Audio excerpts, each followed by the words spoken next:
What's going on, everybody? Welcome back to the Gridiron Uncensored podcast. Trevor and myself tonight, we've got a good bit of stuff to talk about. Obviously, all spring training is done. The portal's wrapped up for the most part. Now people are still kind of making their decisions. So we're going to talk about some things like the portal. We're going to talk a little bit about the draft. College Football 25 is coming out soon. We got a full reveal coming this month. We got some tidbits about who the cover athletes might be, so the guessing game has begun. Some weird shit about the group of five playoff and trying to spread them out. We're gonna talk about that because I don't like it.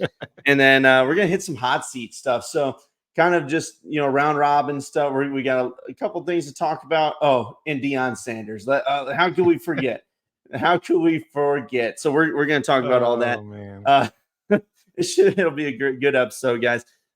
Trevor, let's talk about the cover athlete to start. Yes, let's. Obviously the main man on the mission for this whole time that we've been waiting for any information coming out of this game has been Matt Brown. And he was able to drop for us, hey guys, in his newsletter, it's called Extra Points. Check it out if you haven't already. But he put out, hey, in this email, look, we're going to have 3 versions of this game, multiple versions of College Football 25. Didn't really elaborate on that, but we're assuming it's you get the standard edition, you get like a pre-order edition, something like that. But we're going to have 3 cover athletes for the different versions of the game. Each are going to be different positions. Each is going to be from the Power 4. So, you might have 2 SEC players and 1 guy from the Big 10, 2 from the Big 12 and 1 from the – I don't know how it's going to shake out. Somebody's going to be butthurt. It's probably going to be the ACC. I'm just going to say it. I say the Big 12. I think the Big 12 is going to be pissed. See, I don't think so because it'll tie in. No, they got Colorado now, so they got the champion. The champion of the tweet and the publicity. That's exactly what I was saying. So, it's going to be interesting to see. We do have the full reveal coming in middle of May. Everybody's assuming the 16th. We don't really know. It's just going to drop. That's just how they do stuff. But let's talk about kind of who we think. Who do we think could it be from each conference? And when I started off, I just went in alphabetical order looking at the ACC. I was like, man, I don't really know any huge names out of there. The only thing I can think of is maybe. Yeah. I was thinking, when we were talking about off air, I was trying to think of anyone in the ACC. I was just like, I don't know, Dabo Sweeney, is that the cover? Oh no, athletes. Klubnik, maybe. I don't know, maybe. Well, hey, he's the most well-known quarterback, isn't he? Yeah. Well, hell, Dabo does pretty awesome running down that damn hill. So, he looks like he's, getting ready for the game. But, man, I don't know. When I first think about it, I looked at it, I was like, Omarion Hampton's a big name at running back, for North Carolina. DJU, he came in. He's now the Florida State quarterback. You got Cam Ward transferred in. So, I think that's more likely because it was so controversial on how everything went down with him. Yeah. I think that's a good pick. That would be a good pick for quarterback. Way better than Shadur Sanders. Dude, I agree. And now Matt Brown did say this too, is one of the athletes is surprising to him. He was like, just take that for what it is, but it surprised me who they put on there. So I'm like, hold on, who could it be? So I'm like, who would be but the question is, who would be a surprise? That's the thing. So then I threw on a couple of different names from the ACC. I was like, Grayson McCall. Big name quarterback transferred from Coastal. Yeah, that would be a good pick. But what about this one? Because they're not technically a part of the ACC, but they are. What about the Duke transfer that went to Notre Dame? Oh, Riley Leonard. That's right. I never even thought about it. That's actually. You get the big Brandon Notre Dame on there, and there you go. You get the gold, the green, you get the old Shamrock going on there, and I'm writing that one down. Good. I didn't even think about that. Join a goddamn conference, Notre Dame, please. I forget about you so much. I mean, they're forgettable. Hey, look, I didn't want to say it. But yeah, they haven't won a major bowl game in a long time. Another one that I thought would be hilarious, Kyle McCord. Could you imagine? Could you imagine if he slithered his way on there? Okay. But either way, okay. So they said three, but they would say they would all be different positions. So okay, let's think about this in other positions. So running back, the first thing that comes to my mind is Ohio State and Travion Henderson, because I think by and large, most people have him as like a top 3 in the country as far as the running back position goes. Yeah. So I mean, that would be where I would lean towards. And then let's see, wide receiver maybe, but there's not a lot of big name wide receivers that are still around. That's right. It's tough, man. It's got to be D line. It's all different when it's got to be like positions. A defense. Yeah. So that's like, now I went to the Big Ten because you mentioned them. ACC, like I said, I feel like that was it, and that was pushing it. With like throwing McCord and McCall in there. Right. Big Ten. Judkins, Travion Henderson, the 2 guys from Ohio State. Edwards, cool. They just came off a national title. I feel like you maybe want to put a Michigan guy on there, or Will Johnson, just because defense. Considered the best cornerback in the country. Yeah, widely amongst people. And then maybe Oregon, you get that big brand with the Nike stuff. Dylan Gabriel, just because he transferred. Yeah, that's possible. That's definitely that'd be a good one. But I still feel like you said, quarterback. I feel like that's going to be one of the SEC guys. And when I look at that, but also it could be Shedeur. It very well could be. I don't know. I don't know. They stopped talking for a while, so like maybe all the talking helped. Shit. Oh, they've been talking this week, baby. Oh yeah, yeah. It's been a busy week for them. But God. Yeah, I don't know. Then I go to Big 12 and I look like Noah Fafita be cool, because again they say surprising. I'm like, who would be surprising? Fafita, you got Sanders, Shedeur Sanders, obviously, Travis Hunter, Ollie Gordon, a running back, Cam Rising, maybe. That'd be surprising. If there was going to be a Colorado athlete, I hope it is Travis Hunter, because I think he is by and large the best college football player that the Big 12 has on their, just in general in the conference. I think he's just a really, really talented young man. Oh, he's uber talented, man. I would not be mad about him necessarily. No, because I think I wouldn't be mad about it last year. It's just he earned it last year, even though Colorado did not do well. He played amazing most of the time. Yeah. And so I don't know. I don't know how it's going to shake out. SEC, obviously, you got Quinn Ewers, Milroe, Carson Beck for Georgia. And then to me, the wide receiver, if it's a wide receiver, it's going to be Luther Burden from Missouri. Like to me, that would make sense. He is the best wide receiver, that everybody knows his name. I feel like that's probably what it would be. If it's going to be a wide receiver, it's Luther Burden. If it's defense, it's probably Will Johnson.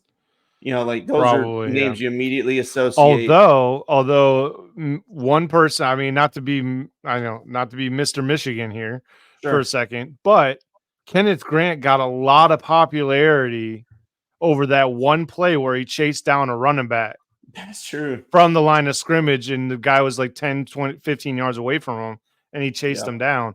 So, I mean, it's possible that either him or Mason Graham, the two widely considered 2 of the best D linemen in the country, that they could potentially be on there. I mean, that's a possibility too. It's not a flashy pick. I mean, that would be a surprise kind of thing, because D linemen don't usually get love. That's true. That's very true. And again, your guess is as good as ours. I mean, we're just throwing shit at the wall. These are just names. Like, these are the biggest names that I can think of when I go through each conference. So we'll see, and we'll keep you updated as we go along. But we're getting excited. This is getting close. We're going to see real soon. 2 weeks, maybe less.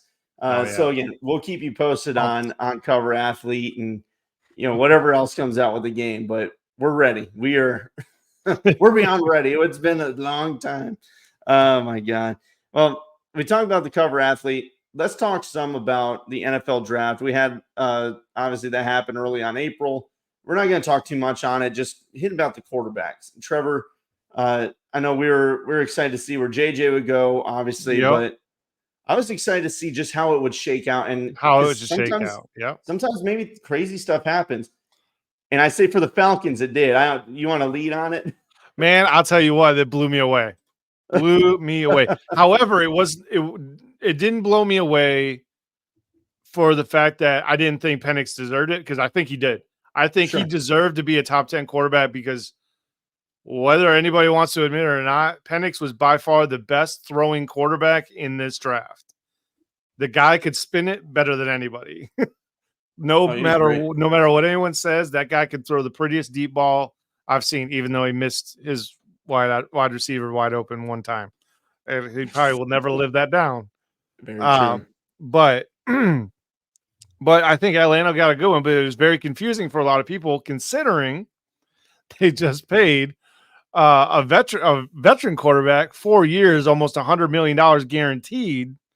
And then they turn around and not only didn't tell him they were going to pick it, they waited till right before they picked him to let him know that they were going to draft another quarterback with the 8th overall pick. So, the rationale is like that. Oh, well, we don't know if we'll ever be here again, be in this position to get a quarterback of this caliber, which I definitely understand that. You never know what the future holds. Yeah. But there's so many other holes with Atlanta. But this isn't an NFL show, but like the amount of players that they skipped on to pick Penix is amazing to me. Especially with his age and injury history too. I know. It's just I don't know. It was strange. I don't even know if Penix can afford. Like, I don't know. Part of me feels bad because I don't think that ownership group, the leadership group at Atlanta, is a good spot for a quarterback like him to be nurtured and grow into a perennial starting quarterback. Yeah. I don't quite get it. I think most people felt that way. But we'll see. I mean, again, he is a great quarterback. I'm excited to see what he does. I hope he's able to, like you said, develop and also get some good reps behind, the veteran quarterback that's going to be there for years. I don't know. At least 2 years.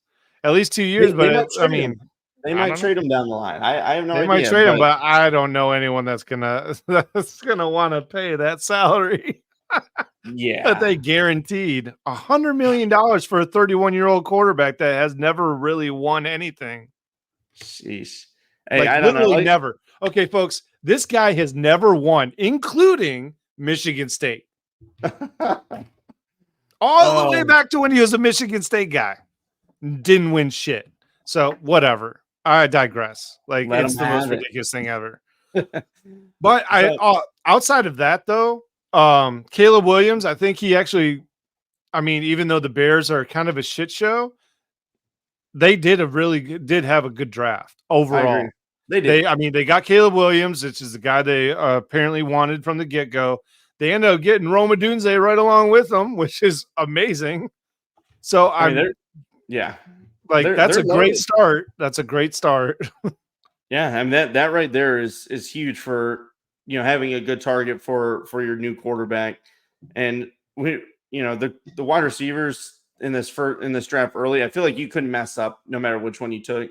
So I think there was like four that were almost guaranteed. There was probably 4 wide receivers that if you took them, even in the top 10, people weren't going to give you any crap about it.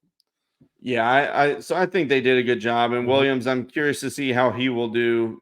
I'll be paying close attention. I get to see him twice a year play the Lions, so I'm excited about that. And now I get to see JJ twice a year. Yeah, God, dog, man.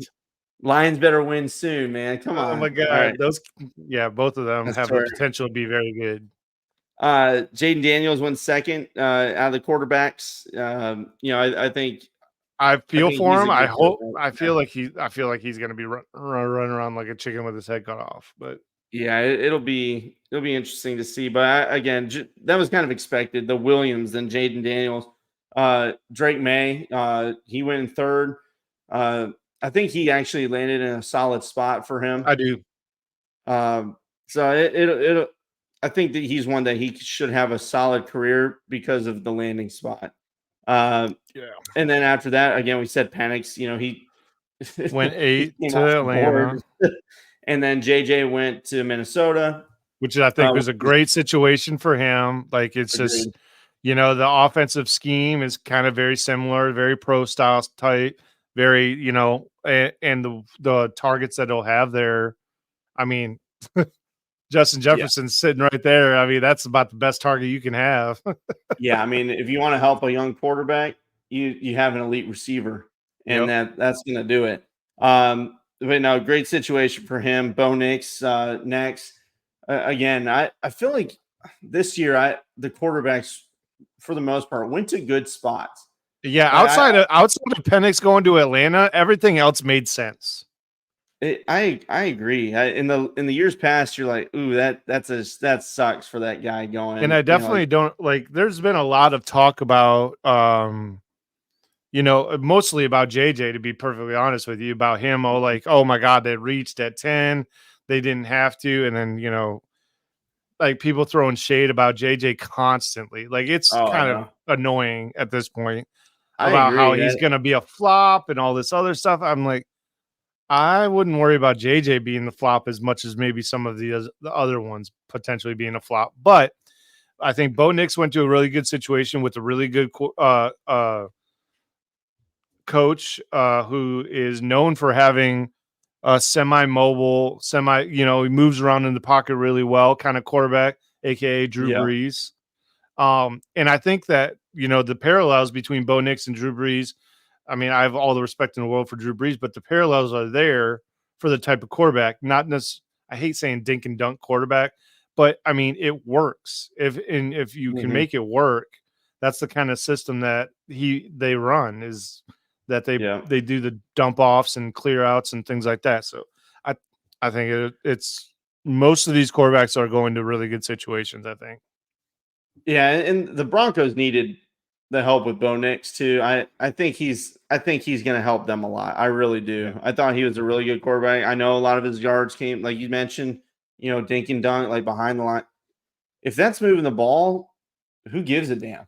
That's the one thing I hate about quarterback conversation, or like even about Bo Nix or JJ. Oh, he's a handoff merchant. He Yeah. wasn't there in the big game. Did you even watch the sport? Did you see him make the plays when he absolutely needed to for both quarterbacks? So Yep. I don't know. I think they're in solid spots. And then the last one that I throw out, Spencer Rattler. I was excited to see him go.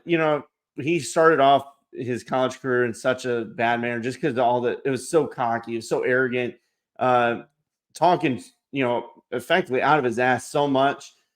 And then it went downhill, and then he transferred, and then he shut up. He put his nose to the grindstone. He worked, and then he gets drafted. I'm excited to see what he does. I think he's a steal that late in the draft, Yeah. honestly, for what he Yep. did for South Carolina this year.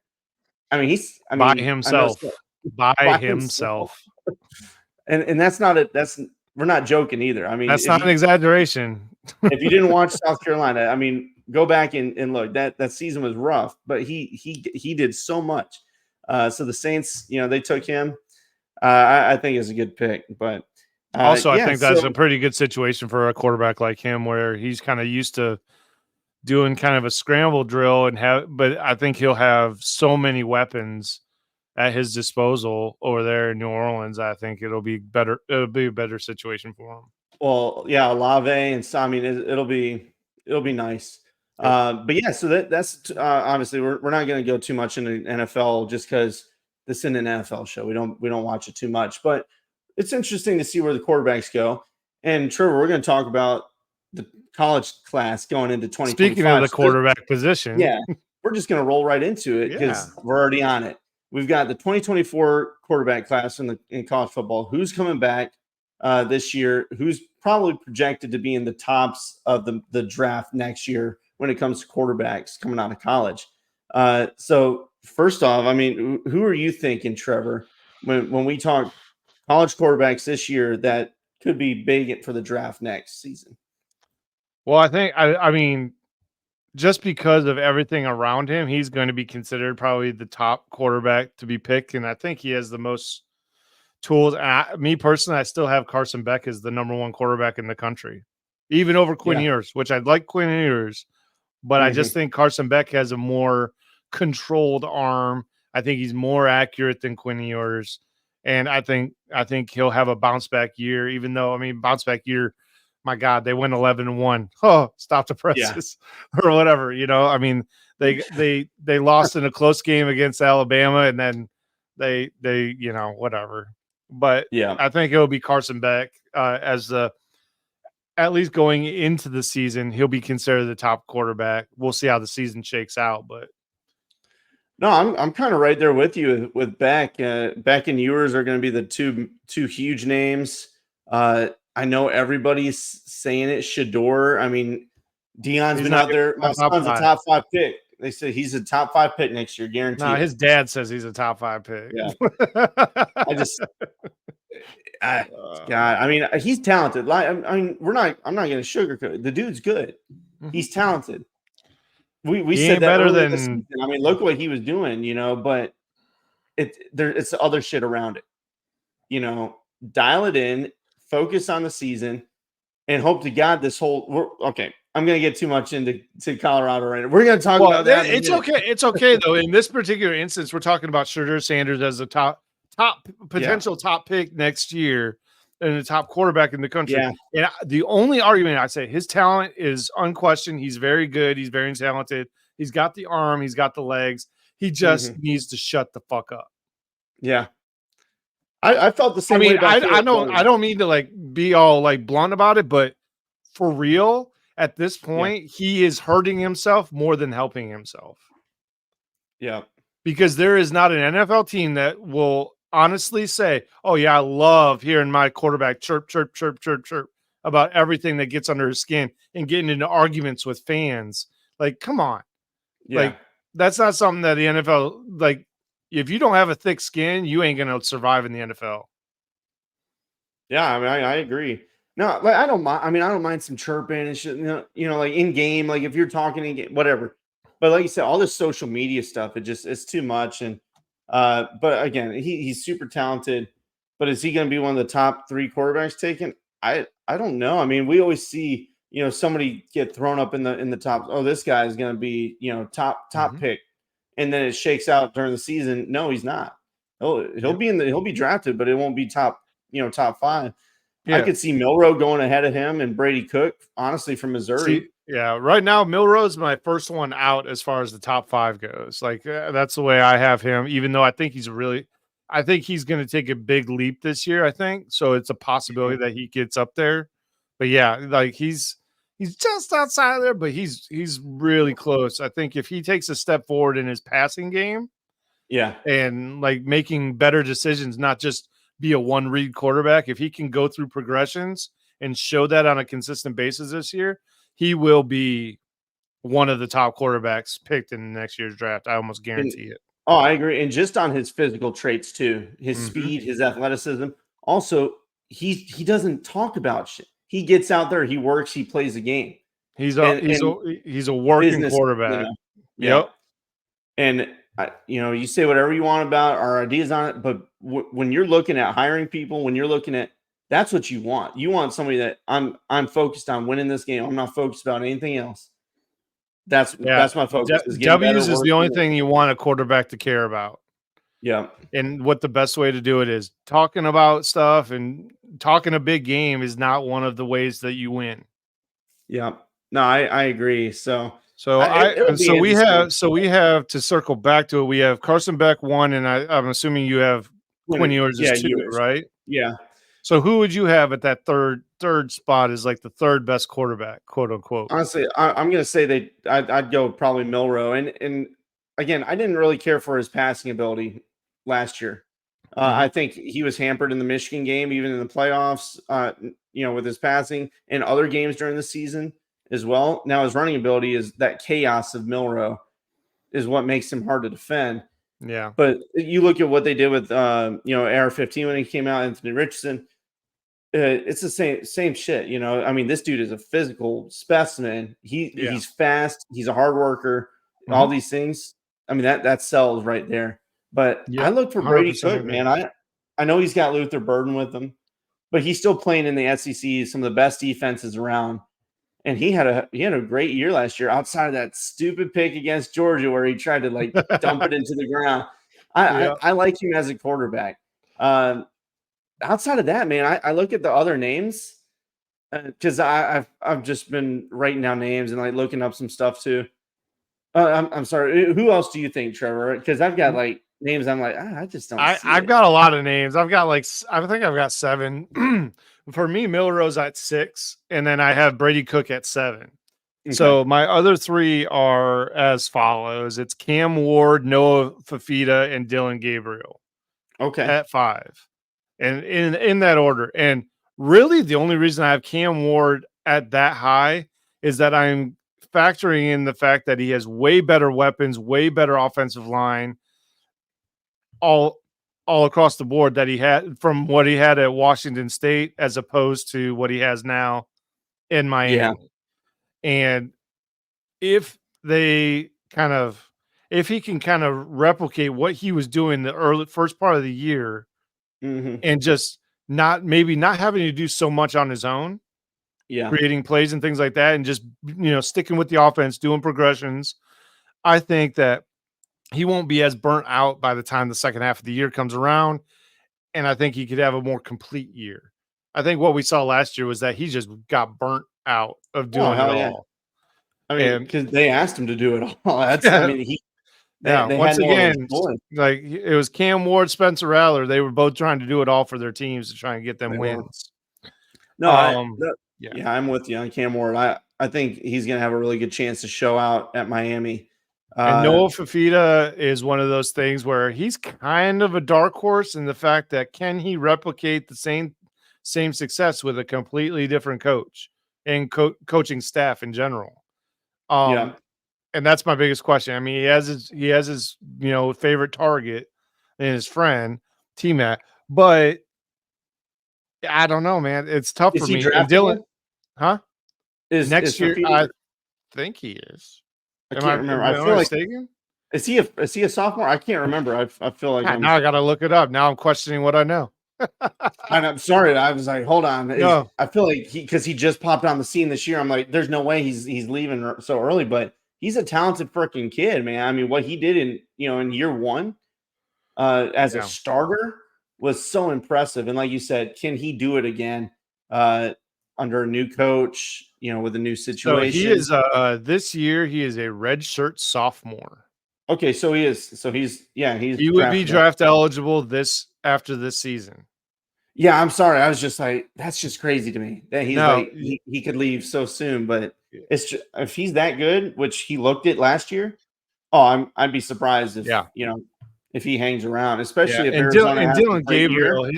Noah Fafita, man. I hope he can have the same kind of season because that would put Arizona on the map. Oh hell yeah! If he could recreate what he did last year.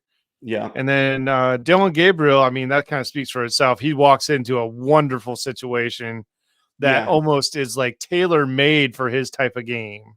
Oh hell yeah! With Oregon and the way they do things. I mean, you want to rise your draft stock, have a good ass year with this team right here that Oregon has built, and we're going to talk about them here shortly when we talk about the portal. But yeah, another name I see, Jackson Dart. I don't feel it, man. I don't know. So maybe so this is my initial thought. This is my initial thought about everybody in this upcoming quarterback class is that they are all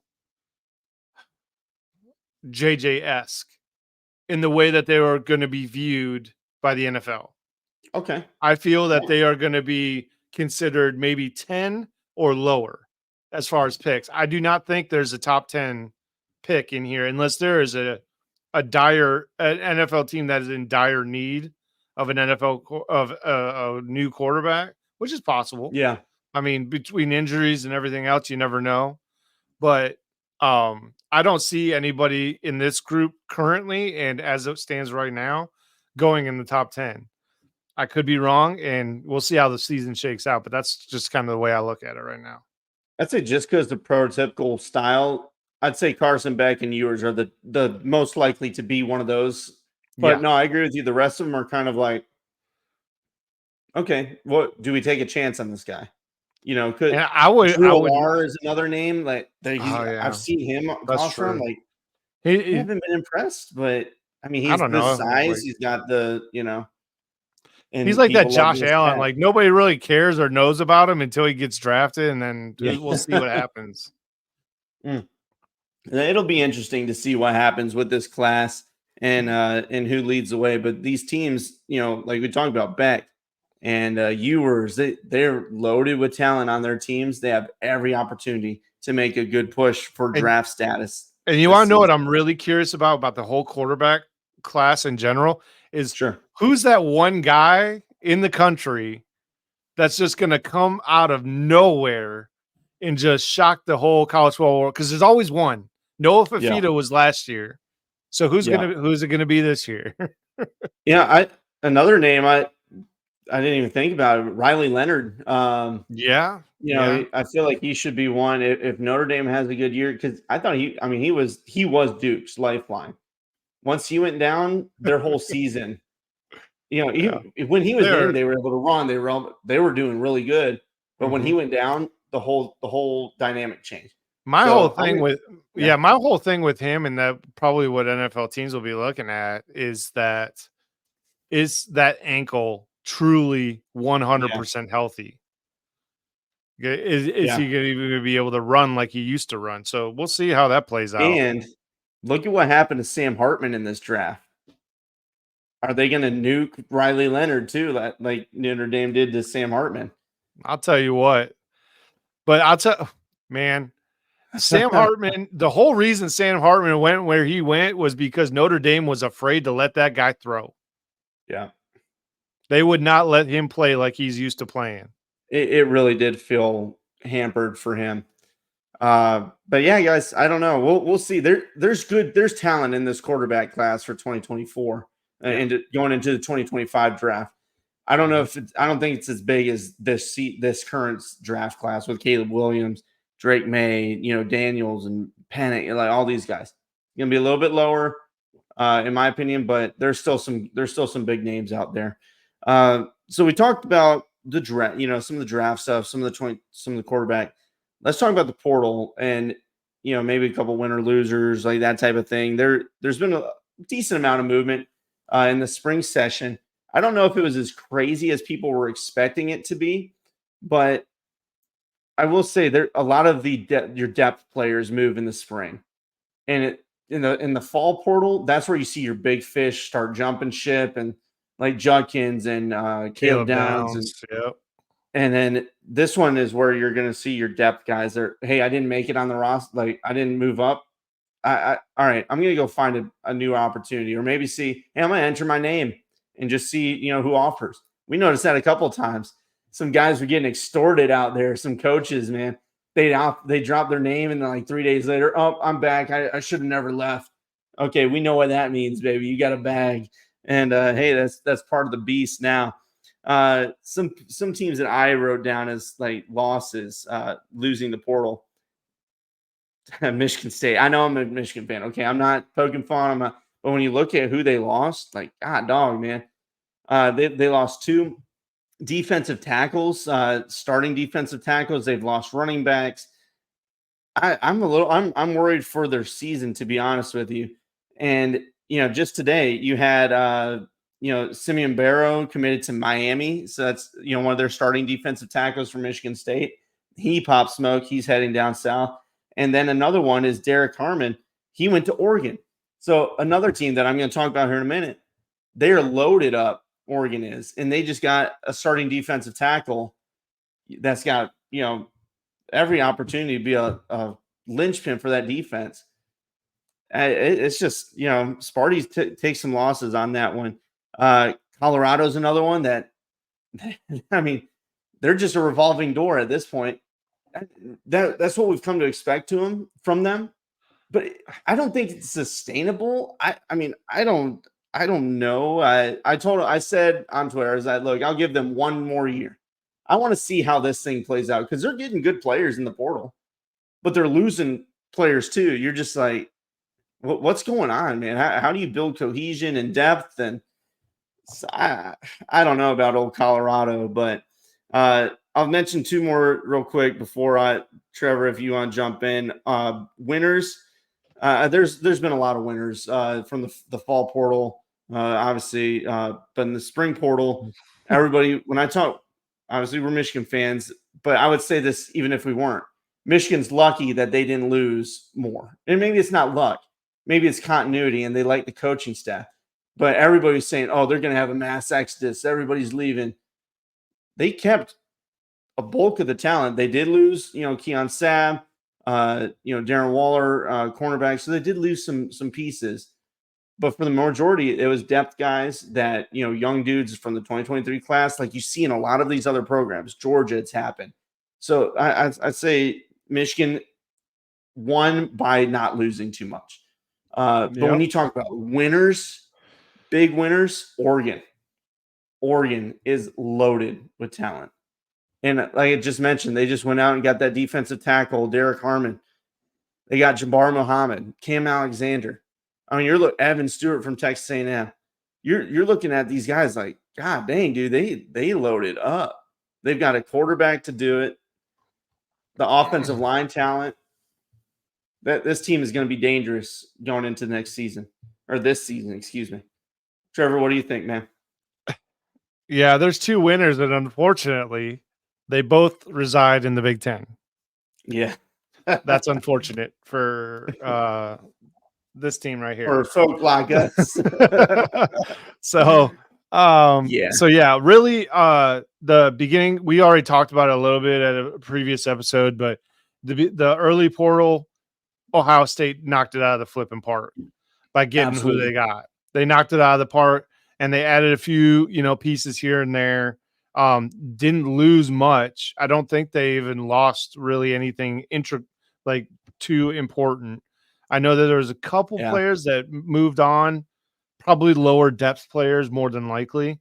But that still could be a 4-star since we're talking about Ohio State, since they recruit so well. And Oregon State. Or Oregon, excuse me, not Oregon State, Oregon. Good Lord. Yeah. No, the Beavs ain't in this conversation. Sorry, Beavs. Oh man.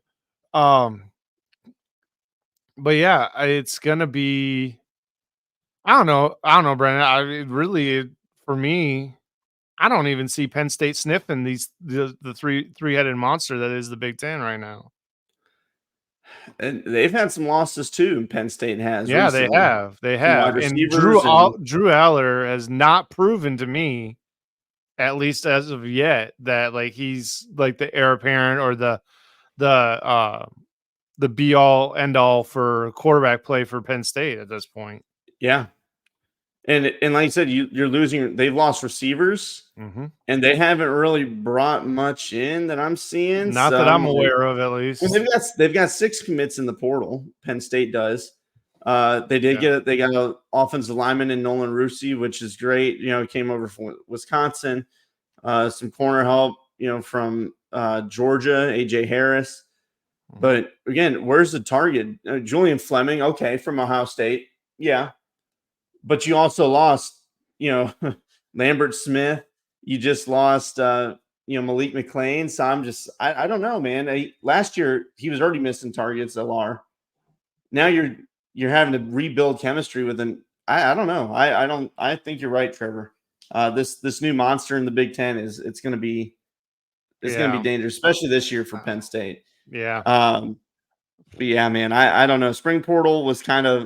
Like I said, we were expecting craziness, and I'd say there was some, but a lot of depth, a lot of that's kind of I think what we need to expect moving forward for the spring portal. Yeah, and something that maybe people have forgotten is that how well Oregon did also in the early transfer portal portion. I mean, they got in the early transfer portal, they got Dylan Gabriel, and then they turned around and got Dante Moore as the heir apparent to Dylan Gabriel when he's 1 year and gone, and then they have Dante Moore. sitting right behind him. Potentially, depending on how good or bad Dylan Gabriel does, we might see Dante Moore this year because he already has playing time experience. Yeah, I mean, and you never know, with an injury or something, you've got a quarterback behind him that is talented in Dante. So that at least has some confidence that he can step in. Yeah. They've built a championship roster, in my opinion. They're going, and a couple of the Oregon fans that I follow on Twitter and stuff, they said it too, and they're not ashamed to say it. They're going title or bust. They've got a quarterback, they've got an offensive line, they've got receivers and defense. This is a team that's built to go play for a national championship. If they're not, at least if they get first round outed or something, they're going to feel totally, like ashamed of the season. And I think they should with what they have. Oh yeah, title or bust. Same could be said for Ohio State too. Same thing for Ohio State. They are going championship or bust. If they don't get to that championship game, I think a lot. Yeah. See, okay, well, this will roll into what we're going to talk about later. But if they don't get to a championship, there's problems. Yeah, I agree. And so let's roll on. We talked about the portal a little bit. Obviously we're going to get into the team breakdowns. That's coming up very soon. Next week we're going to start getting into these conversations. Sorry, I don't know if you heard that. It was like a dinosaur. My kid's toy went off. That was weird. I was like, what the hell was that? I thought it was thunder at first. Sorry, I disregard. For the folks that are listening on the podcast, I'm making movements and doing crazy stuff right now. But either way, we're gonna be covering our team breakdowns, starting with the ACC starting next week. So keep an eye out for that. We're gonna break down every single Power 4 team and give you our thoughts, kind of heading into later on when we do our final conference projections and playoff projections as well. Real quick, just because it was a topic that came up, which I think it's silly. There's people talking about a group of 5 playoff, splitting the group of 5 off completely because, this is just the setup's not good for them. It's not what football is supposed to be. They're playing a whole different league. They should just go have their own playoff. But then, it was Josh Pate that said this, and I was looking at the comments, and he mentioned, somebody was like, well, what if we went back to the BCS? Like, they didn't have any shot. He was like, I'd rather have that happen, just be the BCS than what they have now. And I wholeheartedly disagree. They have a shot to go play for the national championship. Even if they don't win it, they still have every game is now really important for these guys for getting that slot to play in the playoffs and show that they belong in the FBS. Not their own little like participation trophy is what it feels like to me. Oh, hey, good job, guys. You made it through another season. Here's your own little playoffs. No, let them try to be something. Let them try to keep working. I just thought no one wants to go to the NIT. You always want to go to the big dance. Exactly. So look, if you want to have a consolation tournament, fine, go ahead. However, for the teams that actually have a shot to go undefeated in the group of 5, guess what, folks? They will be in the playoff. If there's an undefeated group of 5 team, they will be in the playoff.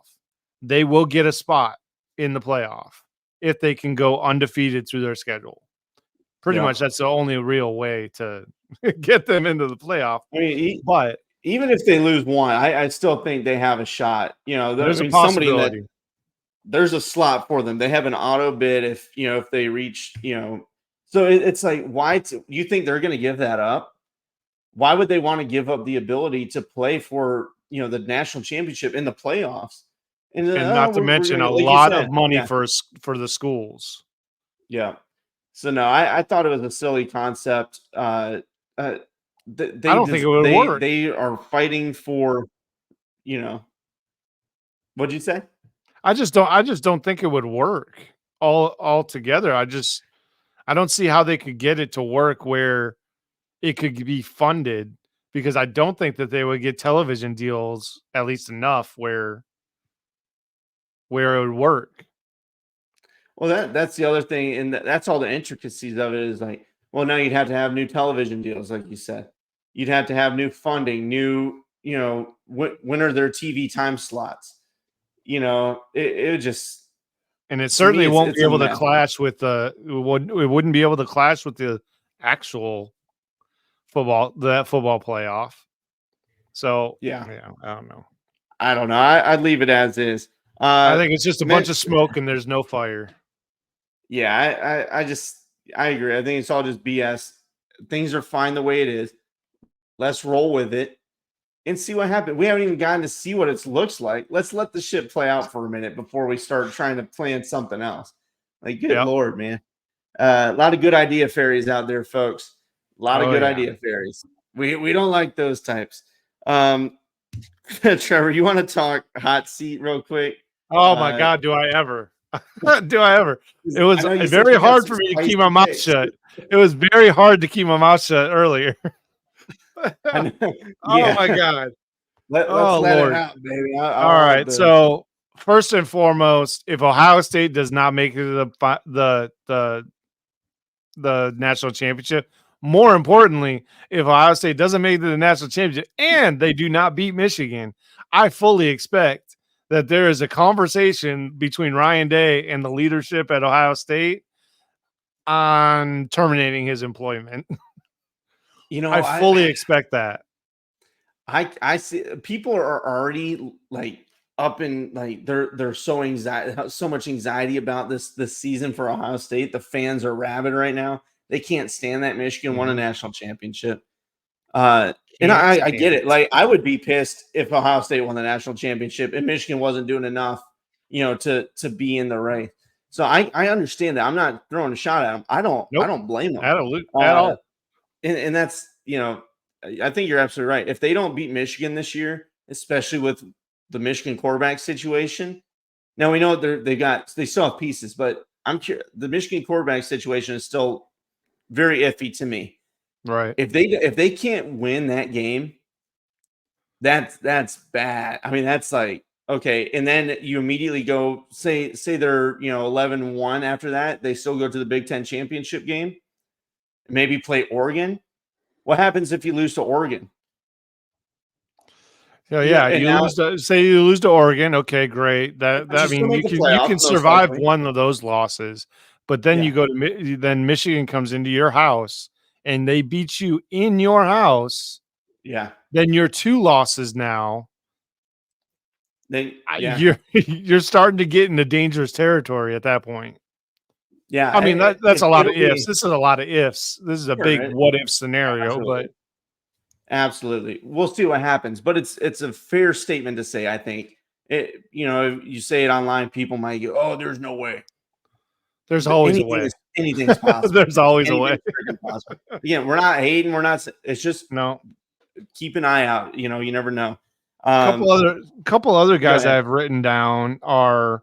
I mean, this is not going to be a shocker to anyone that paid attention over the past couple years. Bill Napier, you are on the hot seat. You've been on the hot seat. You certainly are now, sir. Sunbelt Billy, that's what they call him. I didn't say it. I didn't make it up. Oh man. And then I really think that this guy is on the hot seat, even though he's been really good for a long time as far as a winning record and everything. That's Pat Narduzzi at Pitt. I think he's in some trouble right now because of the season that he just had. I've got him written down as well. Yeah. I do have one shocking one that I don't think it actually will happen, but I think there should be a conversation. And I think Dabo Swinney. Oh, I know. Yeah, I don't know. I mean, how much sweat equity do you give a guy like Dabo Swinney if he's not willing to change with what the times are, which is the transfer portal? Yeah, he's been very adamant that he's like, I might get 1 or 2 players, but that's about it. Just some depth guys, and that's it. I rely on recruiting, which is fine and dandy. He usually does a really good job with recruiting. The problem is that the kids are not on the same page with Mr. Dabo Swinney. It'd be like, well, if I recruit and I don't have to stick with you, Clemson, I'm going to go. So it's not like the old days where you could just sit on a roster, and now these guys have chances and opportunities.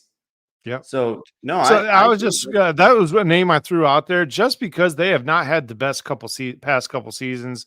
They've not finished very well in every game that they played. I thought that I don't know, they just looked off in general. I felt like. Yeah, this year they have a lot to prove, and so does Dabo with how last year kind of started, but then that spark got lit in them and they started rolling again. So we'll see. Mhm. That's why they're a contender this year, in our opinion, or in my Yep. opinion. Yep. But yeah, Dabo would be an interesting one. I got an interesting one for you. Okay. Lincoln Riley. Yes. I love that one. I agree Now, completely. he's Yes. changed over his defensive staff. He saw, okay, this guy had a Heisman winner, all that stuff, and still, not cutting it, man. Yep. So this year, I mean, they've This is lost. what is this? This has got to be the first year that this guy has not had an elite quarterback that we are aware of, at Yeah, least a proven elite quarterback in yeah. like what, since I don't know. I mean, in a God, long time. I don't know. I feel like he's had an elite quarterback ever since he took over at Oklahoma. Yeah. I can't think of a time when he had like a brand new quarterback that he's unfamiliar with, that like he's not really sure how it's all going to shake out. Like, I No, mean, he went to I'm with USC you. and Caleb Williams followed him. Yeah, So, I I mean, mean, I no, don't know. you're right. So, and now they got Jaden Maeva from UNLV. If I butchered that name, my bad. But I mean, he was fine. But again, you're losing Caleb Williams. What are you going to do? How is this year going to play out? And it I know they really changed their defense, but last year's Mhm. defense was fucking horrible. Terrible, Again, terrible. they And did go out and I'm not. raid, and got a new defensive coordinator, which is a huge help from UCLA. I think it's going to help them a lot. But It should help them, but I don't even know if you can just fix the talent problems on the yeah, defensive side of the ball. Like, there's only so much you can do as far as coaching goes, and development. Hopefully, they take a step forward, because the amount of offense that they are going to be up against now going into the Big Ten is exponentially more difficult than what they just came from at the Pac-12 level. oh yeah, it'll be interesting to see what happens with the USC. But it's just, I'm not saying it's going to happen, but it's somebody maybe keep an eye on. Now, Mhm. we mentioned Napier because that feels like it's going to happen. It's just an Uh, obvious one, I feel like. Barbara, one of our longtime listeners, for obviously none of you know her, but she's been wonderful. She's family to me, but she asked, will Napier make it out of the, like, before the UGA Florida game? Like, is he going to be fired like mid season? I'm like, it's possible. Look, their schedule is horrific. I don't know. We said it in what episode was that, man? I don't remember what episode it was, but we There's a said, couple like, of it. my God, like the SEC hates Florida or hates Billy No, Napier, one of the yeah. two. Now they do have Graham Mertz who stepped up last year, but I don't know. I mean, in this world, the coaching firings have happened quickly, and they get hired quickly too. Yeah. Like, it's not like it used to be where you'd wait a while and hire. This stuff happens quick, so it would not surprise me if he's out before too long. Another one I got is Pittman from Arkansas. I know. That's another one that I had. I was going to throw out there. I was like, Yeah, man, you brought in you brought in Petrino. You yeah, better win. You better start yeah. winning. Do better than what old Jimbo did with Petrino. But yeah, it'll be interesting to see what happens. Another one I've got, Clark Lee from Vandy. I mean, Vandy. I saw his name on a few different lists. I was just like, yeah. I mean, that's kind of There, obvious. If you don't win at least one yeah. game with Vandy, you are out. Oh God, I hope for their sake they do better than that. But yeah, so guys, that's it. Hot seat. Let us know your thoughts. Shoot us a message on like YouTube or whatever, on Facebook, Twitter. I want to know who you guys think is going to get fired. I didn't mention it. I've got to say something about Dion, because I was about to go off on him, and then it escaped my mind. But Deion Sanders, this whole week has just been nothing but, there's been media attack pieces on Colorado about how he attacked the transfer portal, how he's, pushing kids out and, being mean to these kids. They call them kids, that also pisses me off too. They're 18-year-old men. These are grown men that are making decisions. Yes, they're young men. They're easily moldable to a point. Some aren't. But stop calling them kids, man. That kills me. This is a business, okay? These guys are, here to play football. They know that if they're not out there performing, they're probably going to get passed up by somebody that's been recruited or a transfer portal in this era. Deion's not doing the recruiting though, man. He's not doing in-home. He's not doing that. He's going straight portal attack. And these guys that commit there have to have that understanding. If I don't show out and if I don't do what I need to do, then I'm going to get passed up. I'm going to get pushed out. So stop griping, deal with it, roll on. You went there, you know how the shit works, deal with it. But now I don't mind necessarily what Deion's doing on that because I think he catches a lot of flack for it. I will give him another year. Like I said, I want to see what happens this season. But when it comes to he's now talking trash on social media to players and to just shut the hell up, man. I know you're prime. You're this big personality. You've got this, all this, aura. This big word that everybody says. But you're a coach now. It's time to be a coach. Quiet professionalism. If you got a problem with somebody talking, go attack the media. I think most people would support that. Go talk shit against them. If another coach says something, go hit them up. Talk about it on there. But like going after kids, these young players. I say kids because that's like ingrained in the media. Oh, these kids, they're not kids. They're young men.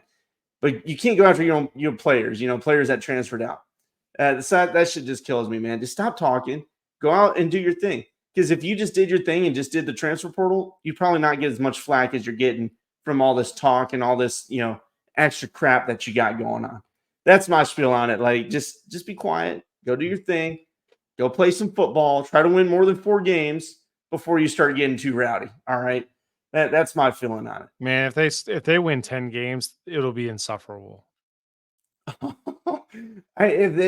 Everybody on social media right now is praying for them to go like 0-12, 1-11. But yeah, if they win 10 games, because he said we go in the playoffs, we're going to the playoffs. So let me ask you a question. If that happens, Colorado, let me ask you a question real quick. I want to see what you say because I have it in my head what I think I'd say. How many seasons do you think of less than 4 or less wins does the Colorado administration allow before they make a change? To be honest, man, I probably maybe one more. See, I think they're going to let this. I feel like they're going to let this ride as much as they can because the amount of publicity and the amount of applications to go to the University of Colorado increased tenfold that first season that Prime was there. They're running that money train on it, man. No, again, we're talking about him. Everybody talks about him. That's any publicity is good publicity to some of these people. Yep. I prefer just, hey, quiet. Let's go show it on the field. But no, he's got people talking about him. Like you said, enrollment, people coming to the games, the spring game. So yeah, I don't know. I just don't even know if he's going to stay around though. Cause once, Shador and Shiloh leave, is he going to hang around? Is this just some experiment to see how he does in the big leagues and then jump ship? Yeah. I don't know. I have no idea. I really don't know. But right now I'd say that there's a culture issue, growing at Colorado. I don't know if it, if he's going to be able to get the wins from the way that he's running stuff, but it doesn't look good so far. And I've said that we'll see how it, pans out. But well, we're going to find out real soon though, guys. The season's coming up. It is right around the corner. They're going to be a hard team to predict again because it's a whole new team. I swear to God, man. So when we get to the Big 12, we'll let you know our thoughts when we dig a little bit more into Colorado. But on the outside looking in, it's not good. And that's from a lot of people feel that way. It is not good for Colorado. 100%. We will see. Trevor, you got anything on them or anything else we talked about tonight? No, I think we pretty much covered it, man. Just like, follow, subscribe, make some comments. Let us know what you think. Definitely put in some thoughts on what we talked about tonight. And let us know if you have some more other topics you guys want us to touch base on before we really dive into 2024, so we can mix those in with the team reviews. All right. Absolutely. One of our good friends, Cody, asked about best uniforms we like and the worst uniforms. So we'll make sure we cover that on one of these next episodes. So yeah, drop your comments and all that stuff. Mailbag questions, just everything that Trevor said. We appreciate you guys. Like, subscribe. Thanks for kicking it with us tonight. Have a good one. Later.